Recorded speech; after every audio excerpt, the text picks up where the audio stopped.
Good evening, everyone. Thank you for joining us.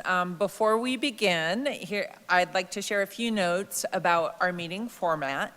Tonight's Planning Commission meeting is being held in person as well as online. So commissioners, the planning department staff, and members of the public are attending in the Wheat Ridge City Hall, as well as by way of the Zoom platform on the Wheat Ridge City Zoom account.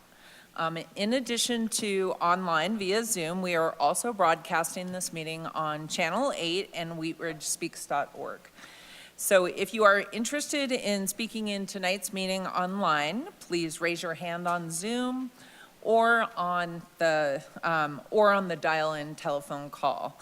A Zoom meeting link and the dial-in information can also be found on the wheatridgespeaks.org website. So when it's time for public comment, and there will be 3 public comment periods tonight. Those who wish to comment on our Zoom connection, you can raise your hand. If you are dialing in, you press *9 to raise your hand, *6 to unmute your phone.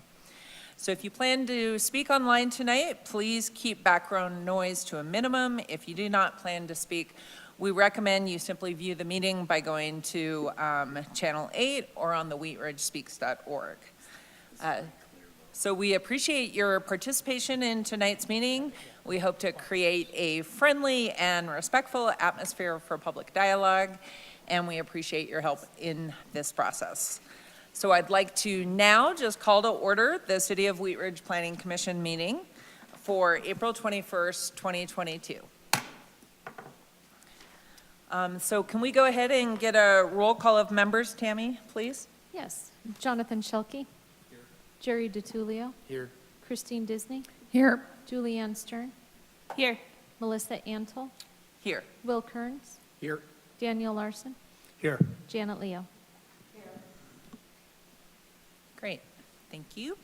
Next item on our agenda is the Pledge of Allegiance. So if you would all please stand and join me in the pledge. I pledge allegiance to the flag of the United States of America and to the republic for which it stands, one nation, indivisible, with liberty and justice for all.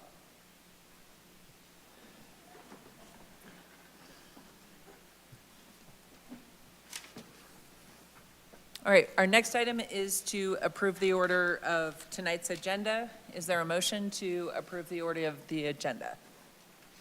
So moved. Second. Second, let's call for a vote.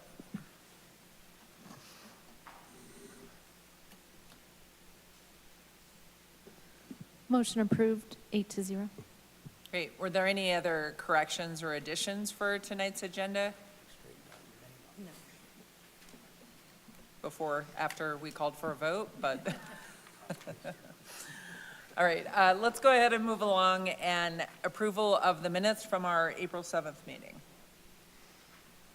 Is there a motion to approve the minutes from April 7th? Madam Chair, I move that we approve the minutes from our previous meeting. Second. Let's go ahead and vote.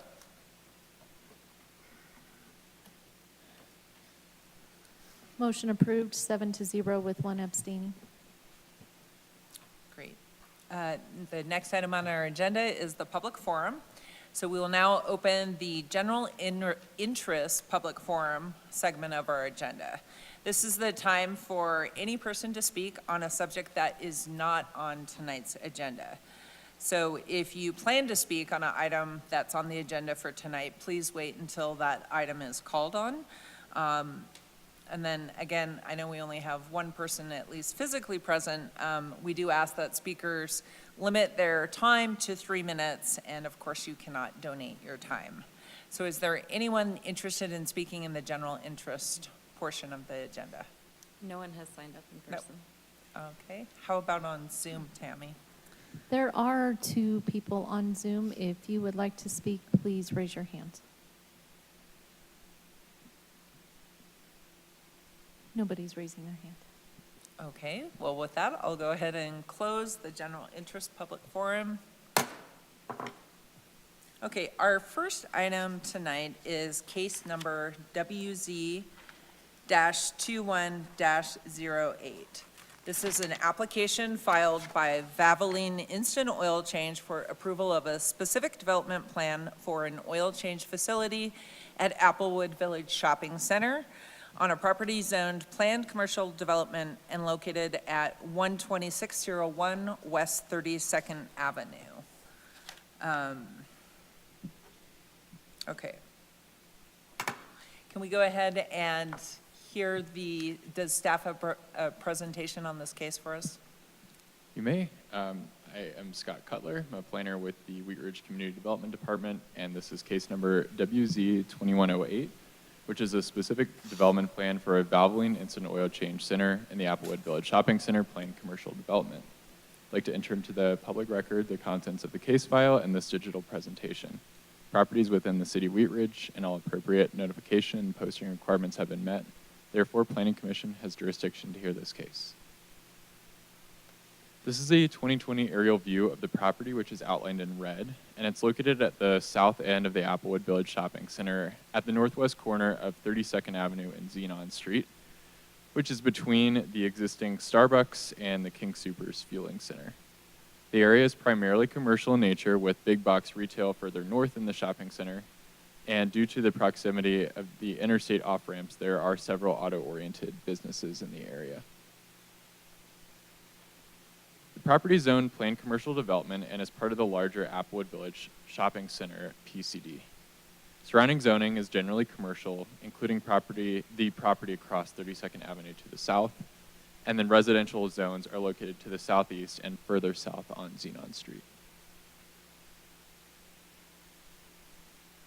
The request is for a specific development plan for an oil change center, which is considered minor auto repair by the city code. Minor auto repair is a permitted use in the planned commercial development. Specific development plans are required to go to Planning Commission for approval to confirm that the site design is appropriate and compliant with the requirements of the ODP, and in this case also the Architectural and Site Design Manual. As part of this request, the city is requiring some improvements to 32nd Avenue, including shifting the sidewalk further north to accommodate a full right turn lane and bike lane. This is the site plan from the SDP. The building location is highlighted in blue, and I'll show the proposed architecture on the next slide. The site connects to the two existing private drives on the east and west, which serve as the main entrances from 32nd Avenue into the shopping center. The site will also add a connection to the north into the existing Apple Jacks parking lot. The plan includes a drive-through oil change building with 3 bays. Traffic will enter from the east and exit on the west. Additional parking is provided on site for customers and employees. New sidewalk will be located on the west side of the site and connect from 32nd Avenue north along the parking area and into the existing sidewalk along Applejack. This will provide an additional direct connection from the public street into the shopping center. The building is required to meet a 0 to 20 foot build-to requirement along the 32nd Avenue frontage, with at least 40% of that frontage occupied by a building. Due to the position of an existing storm easement and the topography, the applicant has requested a minor modification to this, which would result in an approximately 22-foot setback instead of the required 20-foot setback. Staff supports this modification as the building still meets the intent of addressing the street by having a direct sidewalk connection to the building and creating an additional pergola along the frontage to help meet the required 40% coverage, and not having any parking or travel lanes between the building and the street. The existing easements and slope make the 20-foot requirement very difficult to meet. This is the proposed architecture for the site, and building design is subject to the standards within the city's Architectural and Site Design Manual. The elevation facing 32nd Avenue is at the top. All elevations are provided in the SDP, which is included in the staff report. The ASDM requires enhanced materials, which include brick and stone. It also requires transparency, which is accomplished on this elevation by the large spandrel glazing. The build-to requirements along 32nd Avenue is partially met by the pergolas on each side of the building, which also serve to help screen the parking and queuing areas. Breaks in the pergola are provided to allow customer and employee access through. The west elevation is shown at the bottom and is similar to the east elevation. The roll-up doors are glass, and these side elevations also contain additional detail, including brick and stone. Since Wheatridge is not a full-service city, we sent the application on referral to outside agencies, including fire, water, and sanitation, and also completed an internal review. There are no remaining comments on this specific development plan. Construction documents are currently under review by the engineering division, which include the on-site construction as well as the required improvements to the 32nd Avenue right-of-way. Before the hearing, the property was posted for 15 days, and letters were sent to property owners within a 600-foot radius. Property owners and residents within a 600-foot radius. Comments collected on Wheatridge Speaks will be reviewed by the Planning Commission and entered into the public record. And we did receive a couple of comments, and I've attempted to address some of the questions that they posed in my presentation and also in the staff report.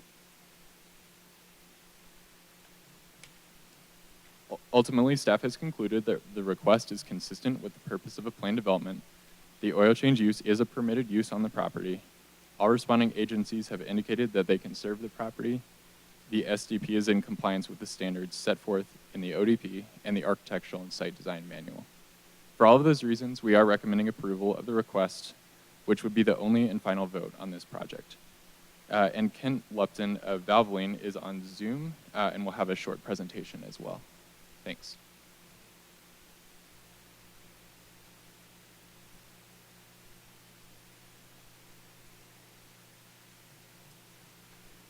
Sorry, can you hear me? Yes. Okay, sorry, something just happened to my system, but it looks like we're okay now. So, Scott, your last, right after you said my name, I lost you. So is it time for me to do the presentation, I'm guessing? It is, yes. Okay, so for the record, my name is Kent Lupton. I am a project manager for Valvoline Corporation. And I will go ahead and share my screen here. Let's see.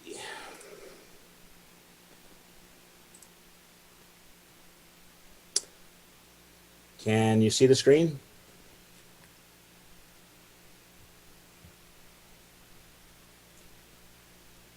Sorry, I can't We hear. can, yes. Okay, perfect. All right. So I also want to say thank you for the opportunity, commissioners, to give you this presentation. I won't take long, but I thought it would be nice to let you guys know kind of a little in a snapshot what Valvoline, who Valvoline is and what we're all about.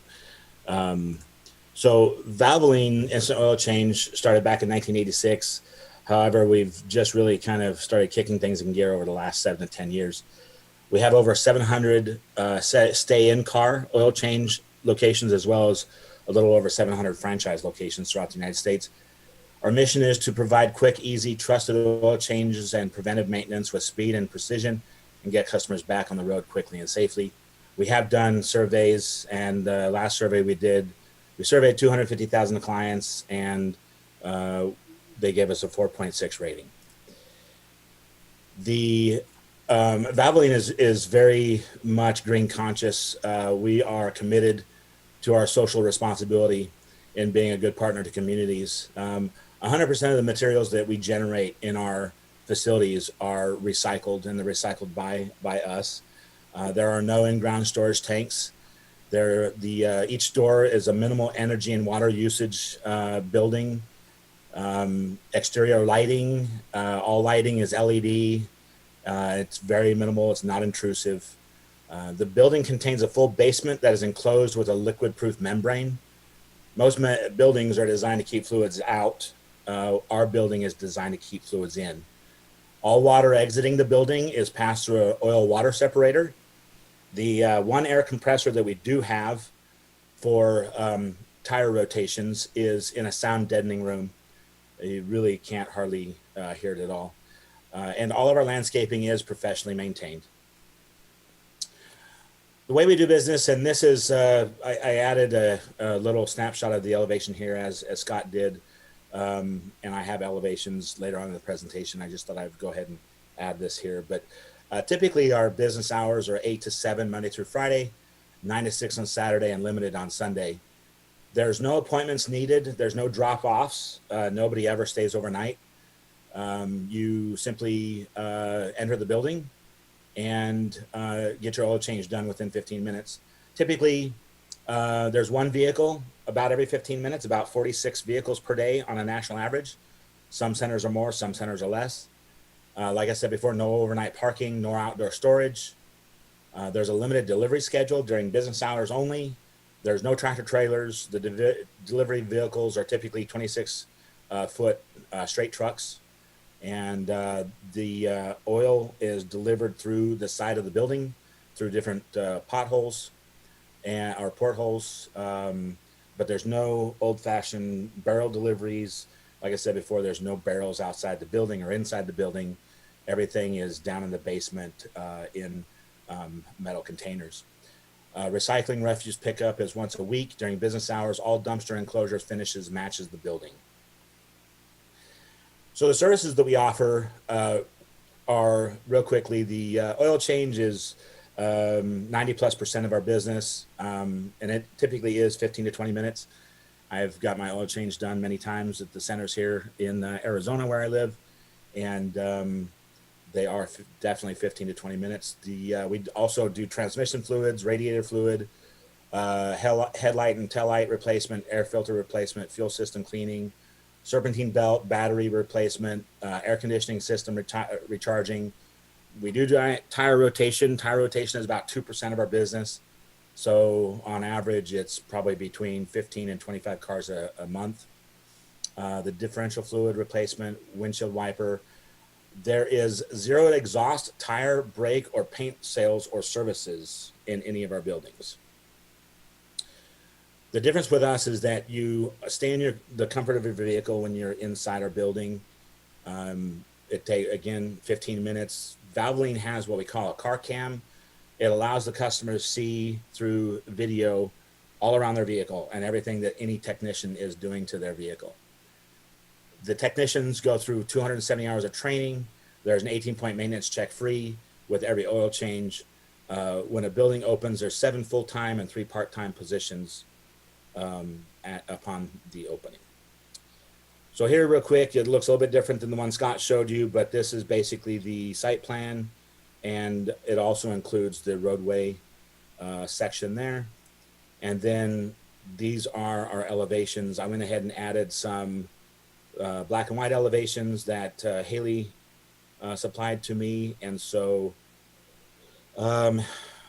these are the elevations. And of course, the elevations are probably going to change a little bit so that we can, when we go through building review, we can better match the already existing buildings, particularly Starbucks.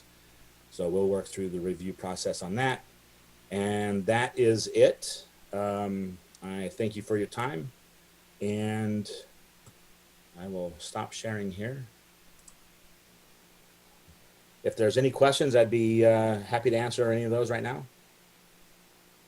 Thanks, Ken. And for the commission's knowledge, we do have someone from the applicant team here as well for questions. Okay, great. Thank you so much.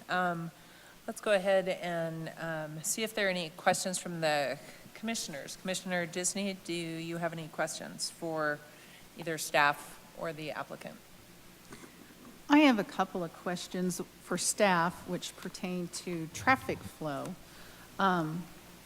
The lot as it stands now has a cut through to it that people utilize trying to get to the Starbucks.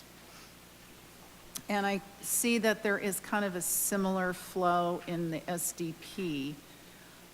Is there any concern about old habits die hard, people cutting through the property to get over to Starbucks?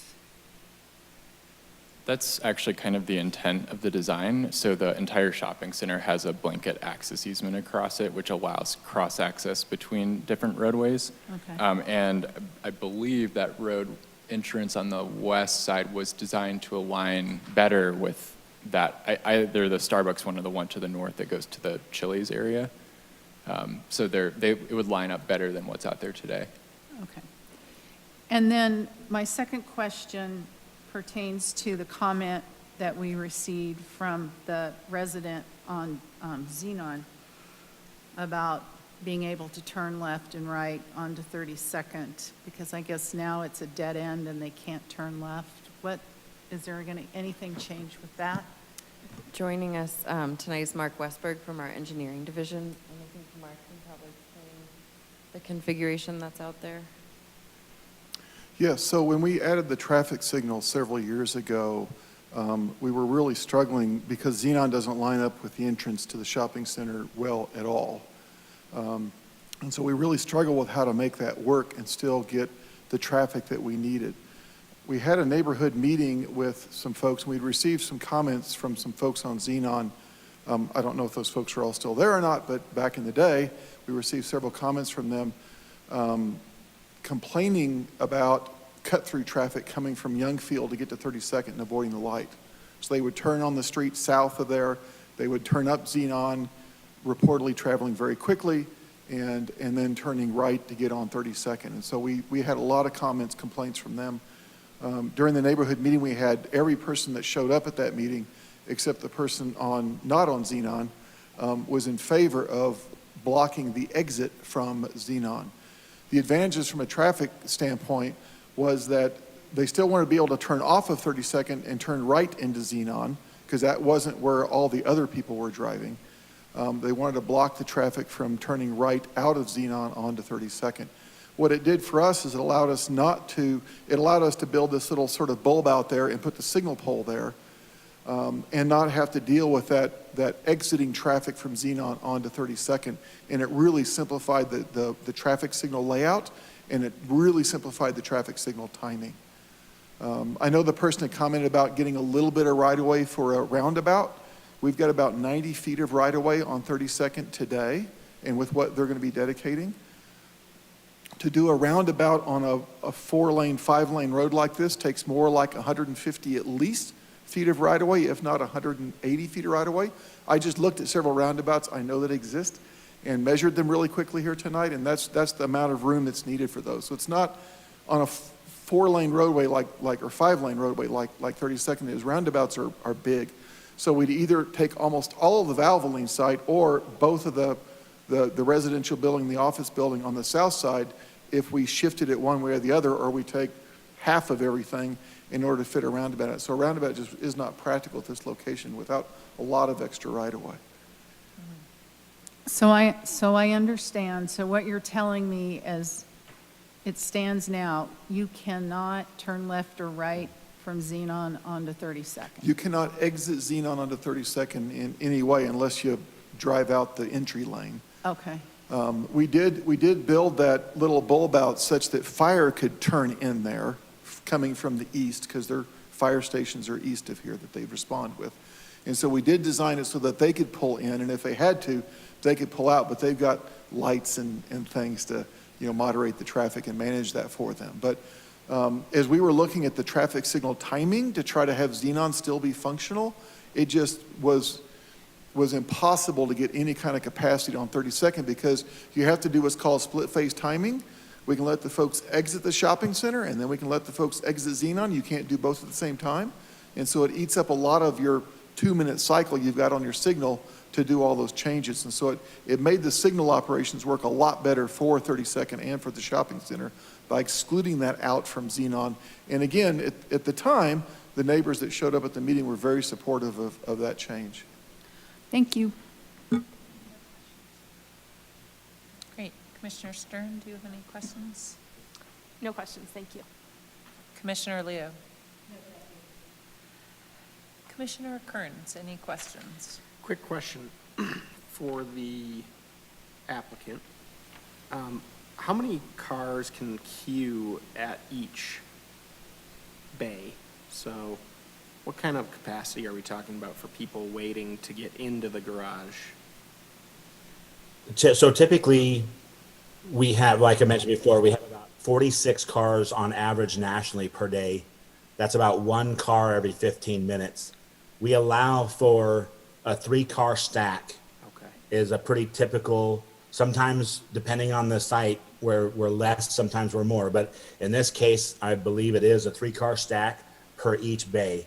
So that's 9 cars in total. Great, that's all I had, thank you. Great. Commissioner Larson, any questions? Yes, thank you. This is a follow-up for staff. If you live on Xenon and you want to go east, how do you get out of the neighborhood?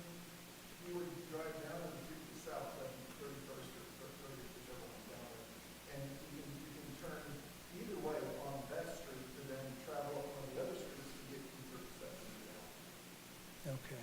And if you want to go west, I would drive from Youngfield when you get up where I can get on the left turn and get west. It's almost impossible to turn left out of those two streets during busy times. So you get one Youngfield and get the left turn and the rest of it. But if you want to go right, any of those north-south streets get you up to 32nd to be able to turn right out. The next street to the east would be which? The block is only 600 feet long. The next street to the east is Wright Court, and then Wright Street, and then Ward. It's actually a pretty good connected grid in that area, which is part of the reason why the redesign worked so well. So any one of those can get you back out to 32nd to go Correct. east? Okay, thank you. Next question is for the applicant, please. Questions about fluid storage. You did mention that the fluid, the oil and other fluids that you use every day are not delivered by a semi, and I think that's most appreciated. The deliveries are made by a straight truck, but what sort of storage do you have for the clean fluids and then for the used? So the storage is down in the basement. We have metal box storage for the oil. We have several different, each one is between 200 to 500 gallon storage. And then for windshield wiper fluid, radiator fluid, and that type of thing, there are cylinder storage containers that are down below as well. All the storage is down in the lower level. The only thing that we have up on the upper level are batteries and air filters and that type of thing. I hope that answered your question. And then the used fluids? The used fluids are down in the basement as well, and those are extracted the same way that the fluids are delivered through piping directly into the truck from the side of the building. Great, thank you. And if I understand correctly, the way you described the basement area, it is enclosed. In other words, if there was a spill, whatever spilled is not going to go anywhere? Correct. Our buildings are designed to keep everything inside the building. Nothing, out of all the years we've had buildings in place, we've never had a leakage outside the building. Okay, and then the dry material disposal, I believe that's there's a bin within an enclosure to the north of the building? Correct. The trash enclosure has 2 different trash bins. One is your typical 4 to 6 yard trash bin, and the other is a recycling bin for the filters. And there's no liquids in that area then? 0 liquids. Okay. Is that, just so I'm clear on the traffic flow, the driveway is intended to allow people to come off the main entrance from the traffic signal and then pass through to the Starbucks? Yes. Yes. I'm Yeah. sorry, was that question for me? But that's It doesn't really matter. So if the oil change facility is closed, you can still pass through? correct. Okay. And do a lot of your customers wait outside their cars? Or mostly, do they just wait while the service is being done? Do they wait inside?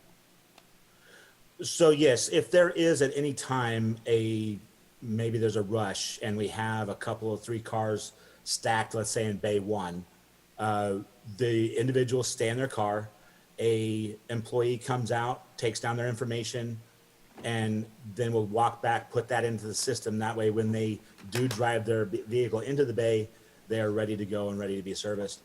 They do not get out and walk into the lobby. The only time the lobby is used is with a tire rotation, because we have to lift the car to do the tire rotation. So the customer will then go wait in the lobby, and the tire rotation typically takes between another 15 and 20 minutes. So it's 15 minutes or so for the oil change, 15 minutes for the tire rotation. So if I understand, one of the three bays then has a lift, an automotive lift? Each of the three bays have a small lift. Okay. It's attached to the it slides and is attached to the floor opening of the oil. How are the lifts operated? Are they hydraulic or electric? They're hydraulic. Okay. More fluids on site, right? The hydraulic fluid in the Yes. system, yeah, there's hydraulic fluid. Okay. And then finally, I appreciate your including the photometrics, that study. Can you tell me, after the facility is closed, if you close for the day, do the lights stay on all night? There are a couple of lights on the building that do stay on, yes. And in the parking lot? I believe there will be one pole that will have lights on. The lights are reflected down to the point that there is no glare. We've done numerous studies and have had numerous questions and things brought up. So we're very, very particular about that with our building. There won't be any glare of any kind. Great, thank you. You're welcome.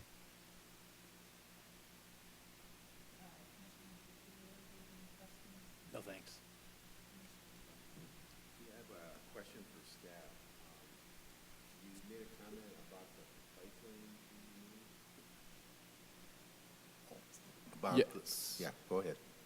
Yeah, so there's actually one there now, and the sidewalk is getting pushed essentially 2 or 3 feet north to allow for a full width turn lane in that location, but the bike lane is being preserved all the way through. So it's just, there's not currently a turn lane in front of this property, but there is to the east and there also is to the west. So it's essentially allowing for a continuous turn lane along the frontage of the shopping center. So the bike lane will still be there? Yes. Is it just gonna be a striped bike lane? Believe so. Yes, it will be just like what's out there today. Okay. No consideration to any kind of physical barrier? No, we don't actually have any of those in Wheat Ridge yet. Not to say we won't get one at some point, but today we just have striped bike lanes. Okay, because that would be a good place to have one. Yeah, it would just require more real estate to do that, and those medians have to be a certain width and everything, and that kind of thing. So and this bike lane is going to be between the through lane and the right turn lane, so it'd be very hard to separate that bike lane. Okay. Thank you. Any other questions, commissioners? Okay, I will now open the hearing for public comment. And I just want to mention that in this hybrid meeting format, you administer oaths in a different way. So if you are making a comment and choosing to testify, just know that you are agreeing that the testimony you give will be the truth you know. Lauren, do we have anyone signed up to speak, either in person or on Zoom? No one has signed up in person. We do have one person still in the Zoom. And if you're on the Zoom and want to make a comment, if you just use that raise hand feature at the bottom of your screen.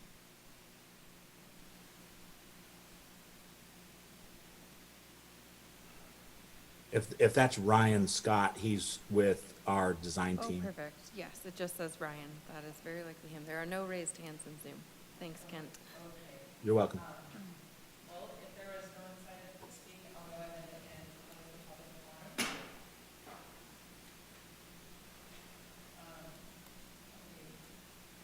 Are we ready for a motion, or does anyone have any final comments for this? My question is whether we think that the questions that were raised, any questions raised by the 3 comments that we received, do they need to be addressed? I think we've addressed most, but if you can think of one that we haven't, I'd be happy to answer any of those questions.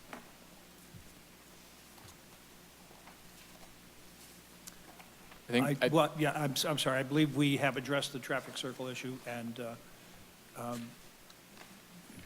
there doesn't appear to be any change in terms of traffic flow, so I suppose that answers that one. That's the only question I can think of right now. I think the other comment that we received was really about the use of the property, and specifically related to the auto-related use.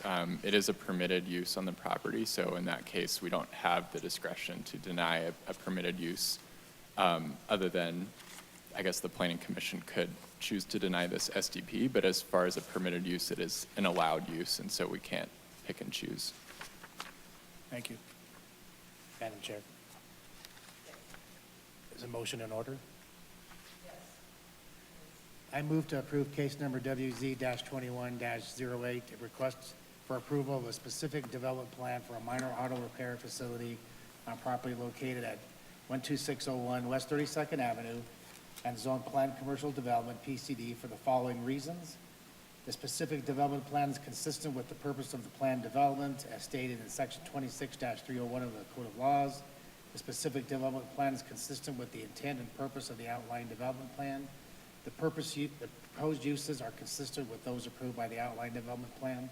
All responding agencies have indicated they conserve the property with improvements installed at developer's expense.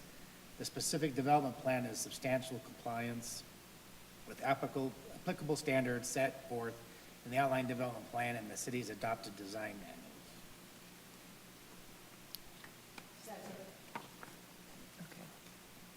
Is there any more discussion, or are we ready for a vote? All right, let's call for a vote. Motion approved, 8-0. Great, thank you, everyone. Thank you. Thank you, commissioners. Great. Our next item on the agenda is case number ZOA-22-02. This is an ordinance amending Chapter 26, Article 8 of the Code of Laws to update the city's floodplain maps and to make conforming amendments. And it looks like we have a presentation from staff on this matter. We do as soon as I find it. Okay, while you look for that, I'd like to again welcome members of the public to our hearing. It's important that this hearing be conducted in a dignified and civil manner. Our goal always is to create a respectful and friendly atmosphere for public dialogue, and we appreciate your help during this process. We start all presentations with a presentation from our staff, in some cases the applicant. After the presentation, we'll invite members of the public to raise their hand and comment during the citizens forum. So with that, are we ready to go ahead and have the staff presentation? I am, and I'm the staff and the applicant in this case. Yep. So Works doing perfectly. double duty. So thanks. Some of you I know, some of you I don't know. My name is Mark Westbrook. I'm the project supervisor at the city of Wheat Ridge, which basically means I run the design team. One of the other hats I wear, and they're all really big hats because I have a giant head, is I'm the floodplain administrator for the city of Wheat Ridge also. And so that's the role I'm in tonight with all of you. This is a relatively simple thing we're doing tonight, but I just can't help but take the opportunity to talk about floodplains when I get the chance. So I have a fairly short presentation with a little bit of floodplain 101 for those of you that are new to me talking about floodplains. We'll see if some of the people that have heard this before learn anything new, like Lauren. I'm going to see if she learns anything new tonight. So the Sloan's Lake, what we call the FAD, stands for Flood Hazard Area Delineation. That's basically the name that the Mile High Flood District gives to the local flood maps that they help us do. And when I say they help us do, they do all the heavy lifting. We just show up for meetings occasionally and comment on things. The original Sloan's Lake FAB was done in 1977. I was in middle school at the time. The reasons for the update is a lot has changed since 1977. We've got the 4 things that are listed there, the updated and better topography. We've got updated calculation methods. The software has changed a lot in over 40 years. We've had a lot of development and redevelopment within the watershed, and a lot of the previous master plan improvements have been completed. So whenever the district, I just could call them the district tonight, so I don't have to say Mile High Flood District. Whenever they do a FAD, they always produce a master plan also with improvements that would help things to do better, to reduce flood risk on folks. And so we've actually done all the master plan improvements within our jurisdiction, and several of the people have done theirs also. The project sponsors were the district, also City and County Denver, and then the cities, all the cities that are within that area, which is Wheat Ridge, Lakewood, and Edgewater. And that's the district's new logo. They used to call themselves the Urban Drainage and Flood Control District, but when they went to national things, nobody knew who they were because a lot of people have urban drainage and flood control districts, so they changed their branding a few years back to Mile High, not without a little bit of controversy. We started working on the FAD update 39 years after the first one was done in 2016. We updated the hydrology, which is the flows. We updated hydraulics, which is how the water flows once it gets there. And then with those 2 things, we updated the mapping then. They also looked at additional improvements, which mostly occur in Lakewood and Edgewater. And then Denver's got some downstream. Most of Denver's area is downstream of the lake, so we don't worry about that too much. But the stuff that's on our neighbors to the south, Edgewater and Lakewood, we do care about those folks a lot. And there were no new projects identified in Wheat Ridge. There were several projects identified in the other jurisdictions, one of which was to convert the high school football field in Edgewater into a big detention pond, so that when it rains really heavy, the water would sort of flow in there and it drains out fairly quickly, and hopefully none of that happens during a football game. In 2019, we adopted what's called a local flood hazard area. Planning Commission actually acted on that on August 15th, and then council adopted that in late September. And what we did is we took all the area that was outside of the normal special flood hazard area, which is the FEMA adopted floodplain, and we adopted that as a local flood hazard area. And our goal in that was just to provide protection and information to folks that live within those flood hazard areas, that they don't do something that's going to cause them to have higher flood risk or to maybe cause their neighbors to have higher flood risk. We've actually had several houses that have started construction that fall within this local flood hazard area, and so because we had this adopted, we were able to do things like require them to have their finished floor up high enough so their building won't get wet if we had a 100-year storm in this part of Wheat Ridge. So those are the things that we did by adopting the local flood hazard area. This is the entire watershed for the Sloan's Lake. You can see Sloan's Lake kind of right in the middle, and then the South Platte is at the far right of that watershed where all the water flows into. This is the area of the watershed, most of the area in watershed that's within Wheat Ridge. And then just for frame of reference, the little arrows pointing where City Hall is, just to give you guys a frame of reference on where all this is. Most of it's east of Wadsworth. There's a little bit west of Wadsworth up in my neighborhood, current neighborhood. So why do we have floodplains? This is the 101 part, just in case you guys were wondering. Our main goal in having a floodplain is to communicate risk. We want people to know that there's a risk of water being in that location. And most of our floodplains are in what's called the special flood hazard area. That's sort of the industry term for those. But if I tell people special flood hazard area, they don't know what I'm talking about. So when I'm talking to people that aren't in the industry, I say floodplain. There's a couple of stats I want to share with you. A lot of people don't think their house will ever flood. If you're in a floodplain, statistically, there's a 26%, which I think is pretty high, chance of it flooding over a 30-year period, which is the period of most people's mortgages. There's a much greater risk of getting wet than there is getting burned. Statistically, it's 9 times more likely if you're in a floodplain, you'll get flooded than you will catch fire, which is a pretty big number. But nobody argues about getting fire insurance, right? But people always argue about whether they have to get flood insurance or not. If you're not in the special flood hazard area, are you still at risk? You are. Everyone's at risk. Some are at extremely low risk. City Hall right here is at very, very low risk of getting flooded because we're up on top of the hill, right?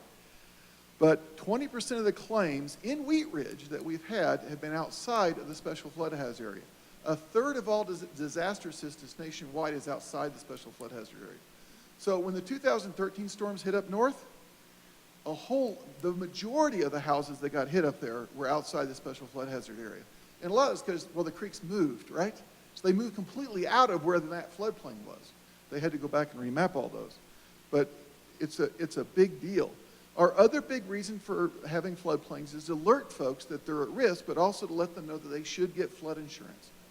If your basement gets flooded because water flows in through a window, then that's not going to be covered most often, I mean a lot of the times, by your normal homeowner's insurance. If a tree falls in your house and knocks a hole in the roof and your house gets wet that way, that's generally covered. But the flooding that comes up and then flows in is not covered by the vast majority of homeowners' policies. So in Wheat Ridge, we have three main floodplains. We have Lena Gulch, which is over on the southwest side of town. We have Sloan's Lake, which is the one we're talking about on the northeast side of town. And then we have Clear Creek, which sort of runs across our northern part of the city. Every single council district has a floodplain in it. The Sloan's Lake floodplain, the mapped floodplain that FEMA adopts, is just along 26th Avenue, so it's not very impactful to us. Way more impactful to the folks in Edgewater and Lakewood. But with that adoption of that local flood hazard area, we do extend that sort of protection and alerting upstream to folks. And this is just my little diagram of what a floodplain is, just for those of you that don't know. The floodplain is the whole area that we think is going to get wet. The part that's in the middle, and sort of that lighter yellow color, is the floodway. I describe that as a thou shalt not touch zone. We don't want to have much in there, especially houses, because that's where the water is the deepest, where the velocities are highest, the flows are the greatest, the most damage is going to be done. That what they show as the flood fringe is the part that could be filled because the flows are they're less deep, the velocities are generally slower, and sometimes it's just sort of backwater that's flowed up, and there's not really a lot of flow in those areas. And you can see in the diagram, they actually show that they've built a house in the flood fringe by elevating it up above that base, what we call the base flood elevation. So the previous FEMA firm that we had was adopted June 17th, 2003. The one that we're currently using was adopted February 5th in 2014. And when we adopted that D firm, so there's a difference there. The firm is the flood insurance rate map. That's what determines if you have to buy flood insurance or not. The D firm just means it's a digital version, which is so much easier to use, right? Because we can zoom in on things, we can show people aerials where the floodplain is, how their house sits, all those things. In the old maps, it was this white sheet of paper that your house was about this big on, and it's just impossible to do things with. So we are thrilled to have D firms now. What we did in 2014 was basically adopt the new maps for Lena Gulch and Clear Creek. The Sloan's Lake map at that time hadn't changed yet. And so these are all of our special flood hazard areas. You can see Clear Creek runs through the middle of town. That really awful looking red hatched area, that's the floodway. That's the part we don't want anything to be in because the water's flowing. And then Lena Gulch ends at Clear Creek and then runs upstream towards Lakewood where Maple Grove Reservoir is. And then the Sloan's Lake, you can see along 26th Avenue is the special flood hazard area. That's the FEMA mapped floodplain.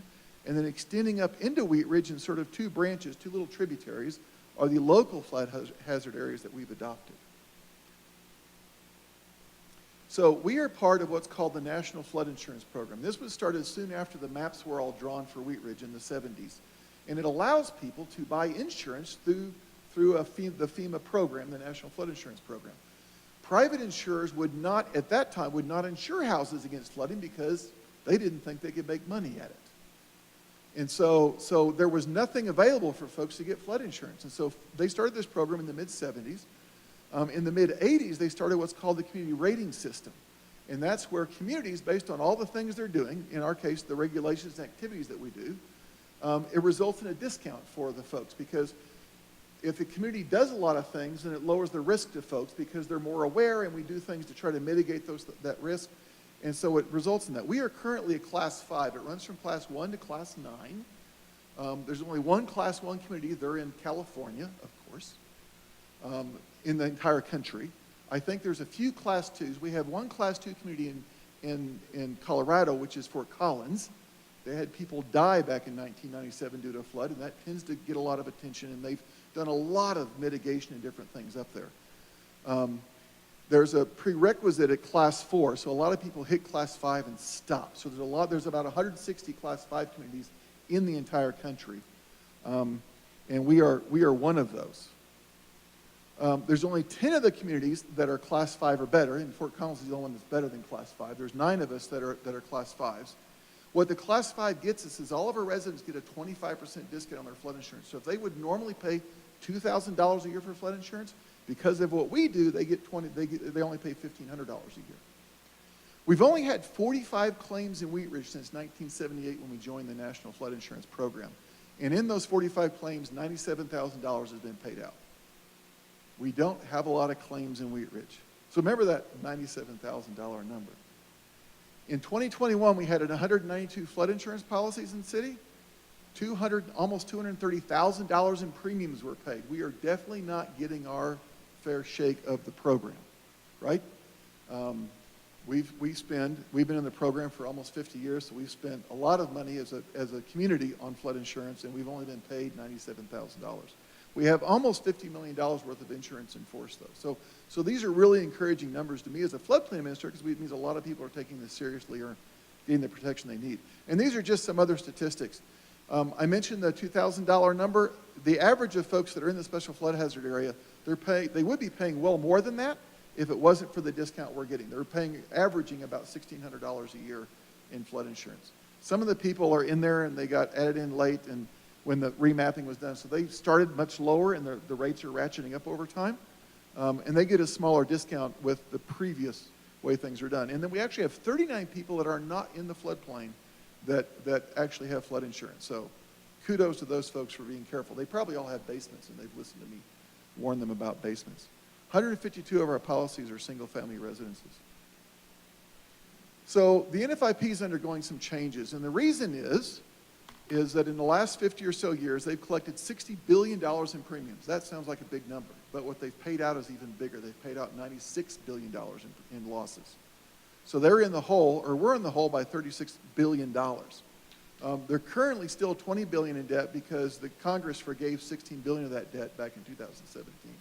And so part of this goal of the changes they're going through is to make them solvent and sustainable. You can't sustain these things. Now, for decades, the NFIP would sometimes go in the red and they'd come right back out again. You know, big hurricane hits, they go in the red.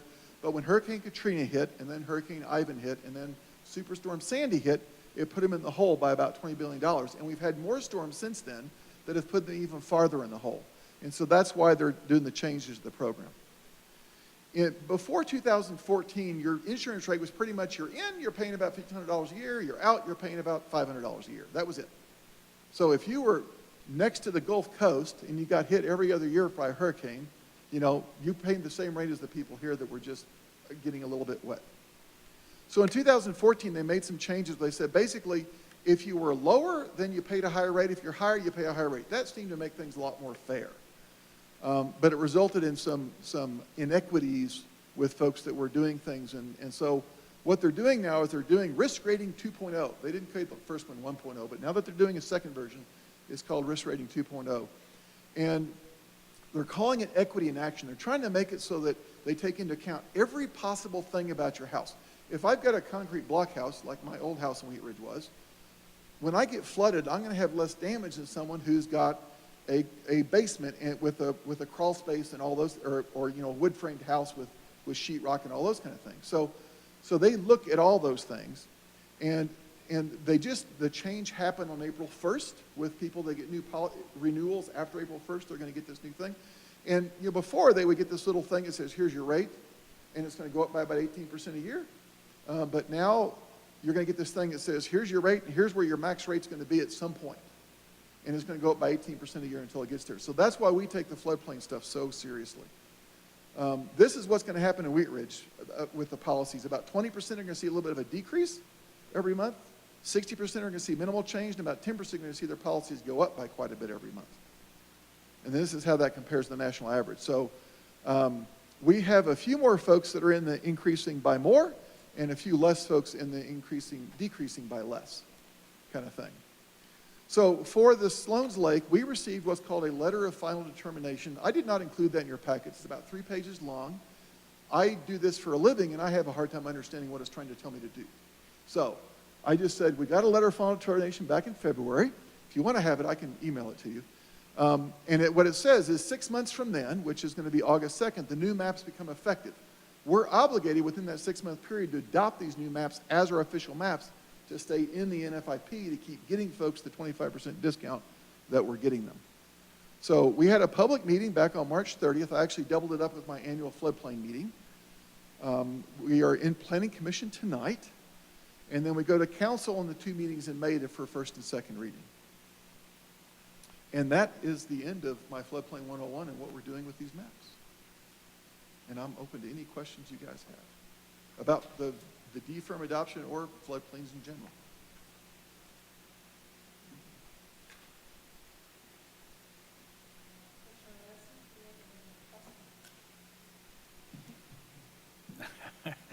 Yes.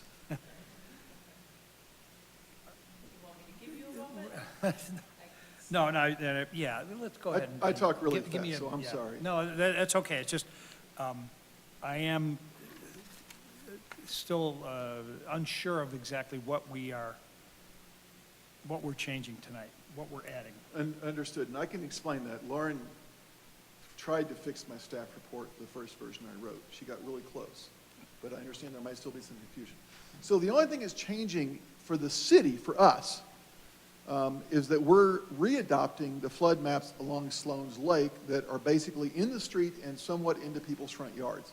The scale is so small that I couldn't create a map to flash up on the screen to show you the difference between last time and this time. They're almost identical, and it's a little bit of encroachment just outside the right-of-way into people's front yards. No buildings along 26th Avenue are actually impacted on our side of the street by the floodplains. Now, with this same DFIRM adoption, they're also adopting new maps for Sanderson Gulch and I think Massey Draw or something, two other drainage ways in Lakewood or somewhere else besides Wheat Ridge. And so that's why they're adopting the maps in total, readopting the maps in total. So what we'll have now is a new effective date of August 2nd, 2022 for all of our maps, even though the Clear Creek and Leaning Gulch ones haven't changed at all yet. So the cities of Edgewater and Lakewood will be doing the same thing. They will do the same thing, and actually every community that's part of the NFIP within Jefferson County, which is quite a few of us, will have to readopt the maps, even if they had no change at all within their jurisdiction. They've got to readopt the maps with the new effective date. And by doing so, it allows the city of Wheat Ridge to continue offering the flood insurance discount. Yes, yes. Great, I think that kind of sums it up. Yeah. Thank you. Sorry, it was a little convoluted. She tried really hard to fix it. She did an admirable job, but we got close. Commissioner DeTullio? Commissioner Schuelke? So are you saying that anybody that lives within the red circle area should have flood insurance? No, so that is a general map. The other map that I flashed up, and I can pull it back up here relatively quickly. My recommendation would be that anybody with a basement should have flood insurance. Now, I'm a little bit of a hypocrite with that because I have a basement and I don't have flood insurance, but I'm on top of a hill. So anybody within the blue and the red shaded area along Clear Creek, anybody within these blue areas along Lena Gulch, and anybody within this blue area that's along 26, if their buildings are in the floodplain, the map floodplain, and they have a federally backed mortgage, they're required to purchase flood insurance. I recommend, whenever I talk to anybody in those areas, I also tell them they ought to get flood insurance. Now, the folks that are in the local flood hazard area, they don't have to have that federal requirement to buy flood insurance, but I also, whenever I talk with any of those folks, I recommend they get it, especially if they have a basement, because they're at a higher risk of getting wet than their neighbor who's not in that floodplain, and their normal homeowner's insurance most likely is not going to cover any damage to that basement. Does that answer your question? Yeah, it does. Thank you. Commissioner Kearns, any questions? So are we a Class 5 city because we have such a great floodplain manager, or why are we a Class 5 city? It turns out that I am trying to think of a more delicate word than the one I normally use, because this is a public forum. He likes to acquire the points that you have to acquire to obtain the Class 5 rating. I'm a little bit So he is competitive in that regard, persistent. maybe. So what I did we were Class 7 when I started 14 years ago, and one of our planners from back in the day, Meredith Record, was the only one managing that, and she managed to get us from a Class 9 up to Class 7, which is really admirable. I just read through the 600-page manual and realized that there's a whole lot more points available here without a lot of extra work on our part, maybe a little bit of extra work on our part. And so in I don't know, maybe 4 or 5 years, I got us up to Class 6, and then a few years ago, we got us up to Class 5. I'm still very competitive, but there are some huge prerequisites to become a Class 4, and one of those is you have to have a watershed study of your entire city, and so I'm working on finding funding for that. Some of the ways, maybe just to answer the question in Yeah. a more direct way, so educational, like an annual floodplain meeting or sending mailings out, that requires time and knowledge and dedication, so that's something you've been prioritizing. And then we're lucky in Wheat Ridge, the more property that is publicly owned in floodplain and non-developable, the higher your points, so most of the greenbelt is publicly owned. And we have acquired over time a few additional properties that have been significantly flood prone. So we've got over 2,500 points, which is what you need to be a Class 5, and half of those points come from the open space stuff. And that's what Fort Collins has done too. They purchased a lot of the properties along their drainage ways and converted those to open space, which is a tremendous community amenity, just like ours is, but it also greatly reduces the risk of flooding for that community because there's not a house there to flood anymore. And so we always do it voluntarily. We don't go and condemn people in floodplain property. So we bought 2 houses on Lena Gulch and removed those houses and the big tennis court fence that was there. So we've helped that situation from a practical standpoint. Council on April 4th, actually directed staff to do a project on Lena Gulch that's about a $3 million project. The district will chip in half of that to remove the remaining houses from the floodplain by providing a little more capacity next to Lena Gulch without really impacting the function and the way Lena Gulch looks at it. So it's those kind of things that we do, that when we do those kind of things, we do projects or we buy houses or we just have a tremendous amount of our floodplain in open space that we get a lot of points for that. And then there's all the other things that we do. We've adopted some regulations that we adopted them for a good reason, but they also give us more points. Okay, good. Well, thank you for your dedication. And this being a Class 5, you said gets people that are in the floodplain a discount on their insurance? Before April 1st, it was only the people that are actually in the floodplain, they got the full discount. Now with the risk rating 2.0, everyone in the city that gets a flood insurance policy gets that 25%. Okay. Well, thank you very much for... I like to say it's one of the few things, it's the only thing I know of I for sure do that directly has a positive benefit on what people do at their house. I like to think everything I do has a benefit, but this one I know for sure has a positive benefit. So I feel really good about it, if that doesn't come across. Thanks, Mark. Commissioner Leo, any questions? I don't have any, no. Commissioner Stearns? Yeah, just a couple. Does the new map newly add any properties to the? No. Okay. No. When we adopted the maps in 2014, we added 80 to 100 properties, especially in the Clearville neighborhood, which is downstream of 44th on the north side of the creek. Some of those properties with the mapping we're working on now will hopefully be removed. And then we've identified a project that's another, $3 to $4 million project that would remove maybe all the rest of those houses from the floodplain. So we're very excited to look forward to maybe funding that in a future year. One other question, kind of point system aside, what do you think is the most important? What's kind of like your big thing that you would love to see our community do to improve our resilience to floods? I think the big thing are sort of those, right now we're doing a pretty good job in a lot of ways. We've got a lot of really good regulations. We've got Lauren's staff keeps an eye on permits as they come through and lets me know if one's in a floodplain so we can alert them that they got to get a permit. We try to manage what those people do to reduce their risk. But I think the big thing is being able to fund those 2 mitigation projects. Now, council's already directed us and authorized get consensus for us to use some funds that we've got right now on hand to do the Lena Gulch project. It'll be a few years before we get to it because there's a lot of process to go through to make that happen. And we've got to get on my high flood district's 5-year CIP plan with the project and those kind of things. And those houses there, even though it's only 13 houses, it's really important because those houses all have either garden level floors or full basements. So if they get wet, I mean, just an inch of water coming in a window, they've got a basement full of water, and they've got tens of thousands of dollars in damage. So getting those houses out of the floodplain entirely is a huge plus for us. The big thing about the Clearvale, what we call the Clearvale project for that Clearvale neighborhood, is that several of those houses, dozens of those houses are in the floodway, and our floodway regulations are such that thou shalt not build a house in the floodway. Well, if you add on to your house to 51% or you repair your house by 51%, then you have to bring it up to code. The only way you bring a house in the floodway up to code is you remove the house. So I've got dozens of houses that if they had a fire or flood damage or wind damage that damaged them to 51%, I could not let them rebuild. I've not had that happen yet. I'm very, very happy about that. But that's a bad day for me when I tell someone they can't rebuild their house that they've lived in for 50 years. So they would have a vacant lot that could not be sold because it couldn't be developed. So it's an awful situation.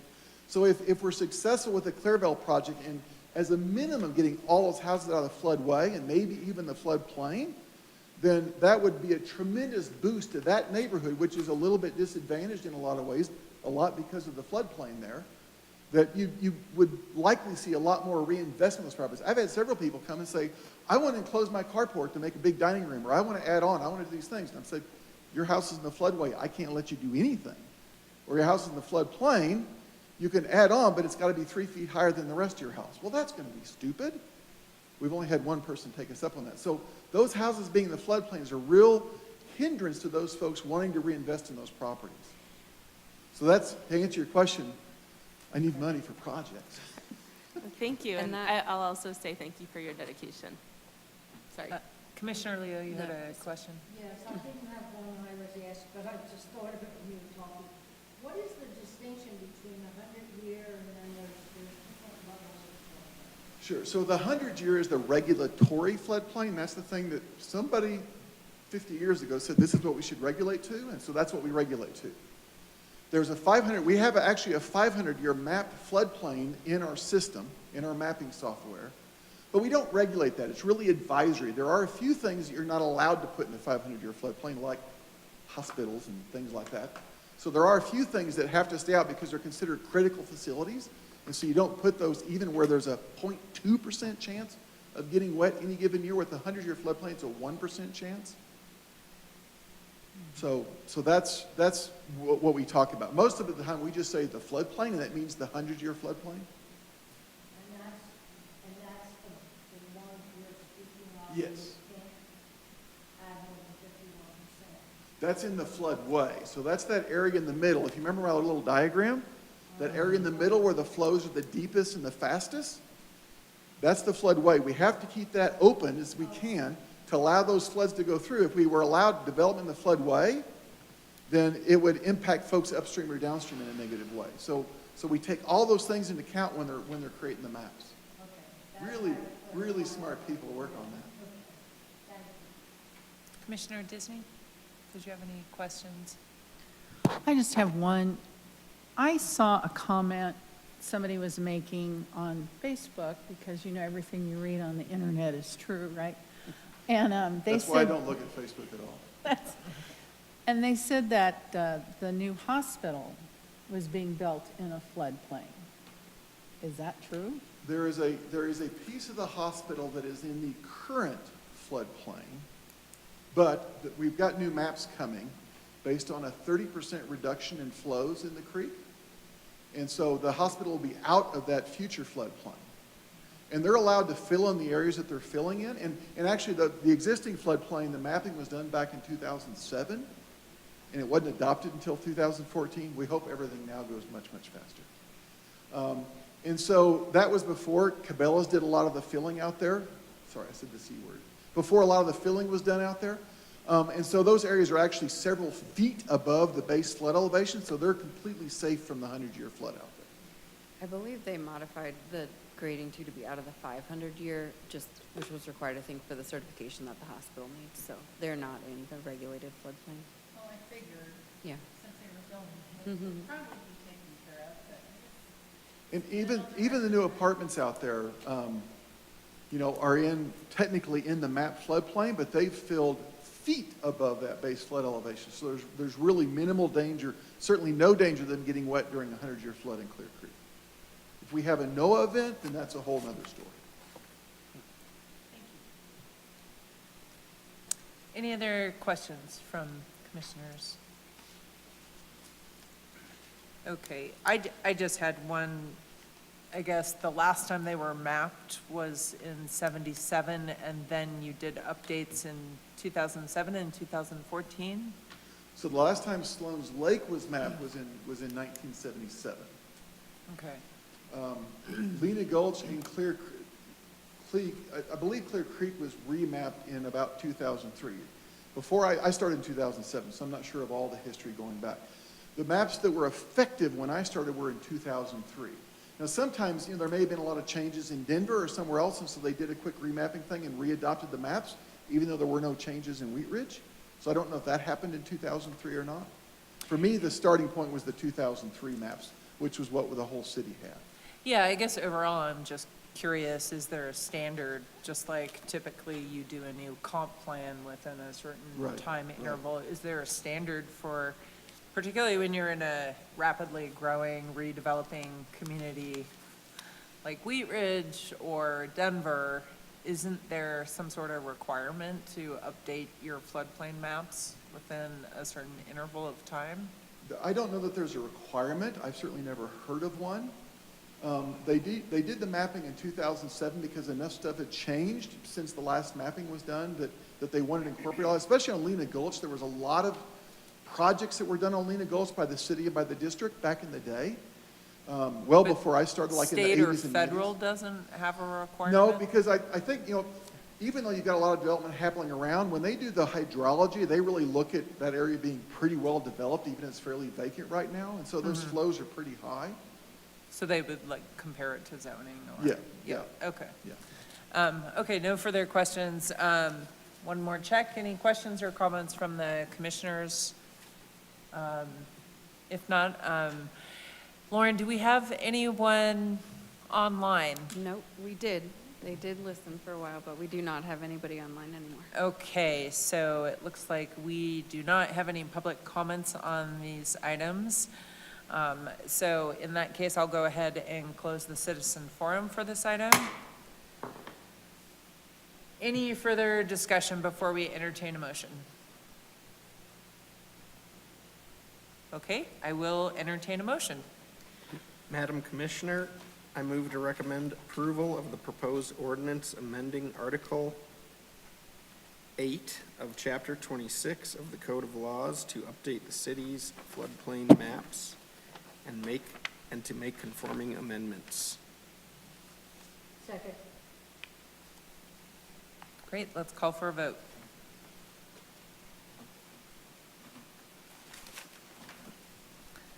Motion carries 8-0. Thank you, Mark, Thank you. for your enthusiasm as well as all your hard work.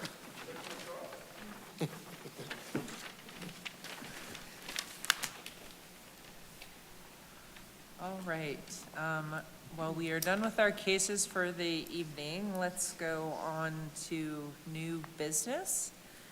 Lauren, is there any new business that we should be aware of this evening? Yeah, just a couple updates tonight. Dates-wise, no meeting on May 5th. We will meet on May 19th. And that May 19th meeting will be the SDP for a hotel in Clear Creek Crossing, and then an update on the 44th Avenue Sudbury plan. We do also think we'll have the June 2nd meeting, but we haven't looked too much further beyond that. A plug for a public meeting that's exactly 2 months out, but summer schedules fill up. June 21st, we will have a joint public meeting for the 44th Avenue Sudbury plan and for the affordable housing strategy. We'll come to the commission specifically on both topics. But that is our joint public meeting. We had really good success when we did the joint meeting for 44th and Let's Talk, so we're trying to piggyback events as much as we can. And then in terms of other project updates, on Monday evening, we met with City Council in study session, talked about accessory dwelling units. That was our second time meeting with them in the last several months. And they have given us very helpful, specific direction on a regulatory framework. So we are in ordinance drafting mode to allow ADUs in all residential zone districts where there are detached single-family homes. So we will hopefully bring that ordinance to you in June. And then a CIP project that's a kind of fun and different for us, 35th Avenue between Sheridan and Teller. It's a segment that's on the Bike Ped Master Plan, and it's a segment that was one of the top recommended action items when we did the Let's Talk program in that neighborhood. And the city has budgeted for the design process, so we are doing some public engagement to figure out sort of what do people want. There's a survey that went live on What's Up Wheat Ridge. Anybody who lives, drives, uses, walks, sort of goes through that segment. I'd invite you to take the survey. It's open until May 20th, I think, so just open. We've got about a month, and there'll be a park pop-up and then a meeting at the Active Adult Center.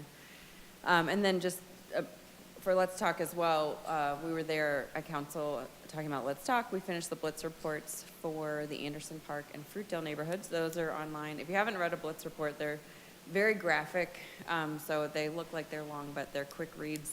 And the project that Mark mentioned tonight to modify Clear Creek to help out that Clearvale neighborhood, that falls in the Anderson Park neighborhood, and that was the top-rated action item in that neighborhood. So what Mark described in terms of being a real challenge for disinvestment is real, and I think not only the properties who have floodplain impacts and can't invest, that's an issue, but the neighbors who then sort of perceive a code enforcement issue because of the disinvestment, it's a real issue. So it compounds, it's definitely on our radar, in a dream scenario, if we're ever revive that DIRT task force that came up with a list of citywide projects for a bond, that's a really good candidate for something like that. So I would expect you'll hear about that same floodplain project in years to come.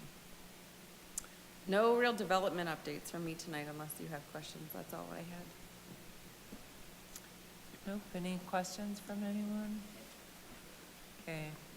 And no old business? No old business. All right. No Luckies or Golds updates, so I guess we can entertain a motion to adjourn. So moved to adjourn. Second. Great. Thanks, everyone.